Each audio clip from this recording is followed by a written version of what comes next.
बारिश में ससुराल की सदी। मानसून का सीजन था, हर तरफ तेज बारिश हो रही थी, लेकिन यहाँ पर एक घर की सदी थी जिन्होंने मानसून के सीजन में शादी रखती थी।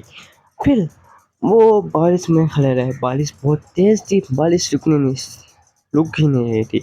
फिर उसमें से एक जिसकी शादी थी, उसके निर्माण में एक अच्छी पढ़ी लिखी शहरी लड़की थी।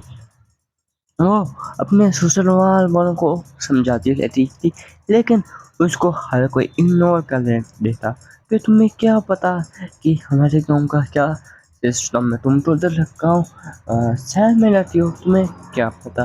लेकिन उस बेचारी की बात कोई ना सुनता, फिर भी हर किसी को अपने मसले देती रहती कि अगर कुछ नहीं है तो कुछ करना पड़ेगा। इसी दौरान शादी में जहाँ पर उन्होंने लाइटें लगानी थी, अब वो लाइटें भी नहीं लगा सकते थे क्योंकि बारिश की वजह से बिजली भी नहीं थी।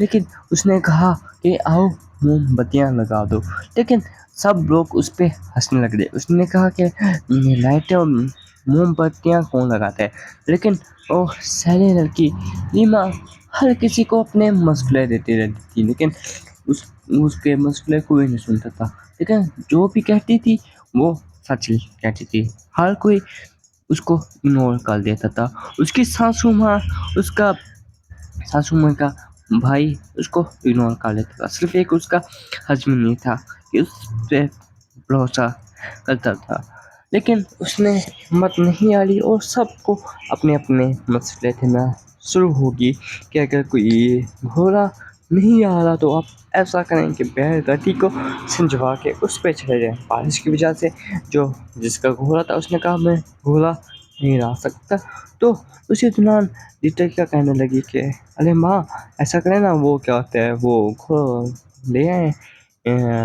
उस पर हम बिछा के इसको ले चलेंगे बैलगाड़ी पे। तो सासू माँ बहुत गुस्सा हो गई, कहने लगी वाह अब ये कल की बच्ची बताएगी कि हमें क्या करना है क्या नहीं करना। लेकिन अब बेचारी पोपी सच ही कह रही थी कि उसको बिठाना चाहिए, अगर कोई है नहीं तो वो बैलगाड़ी पे ही, ताकि आपके लिस्ट में बात ऐसे ही जारी रहे। फिर वो अपने हस्बैंड के पास चली गई जिसका नाम रामू था। रामू इस पर बहुत ज़्यादा यकीन करता था। रामू ने कहा कि आपने हिम्मत नहीं हारनी, देखना एक दिन ऐसा आएगा कि आप सबके चहेती बन जाओगे। फिर रितिका ने अचानक कहा, अगले पार्ट के लिए सब्सक्राइब करें।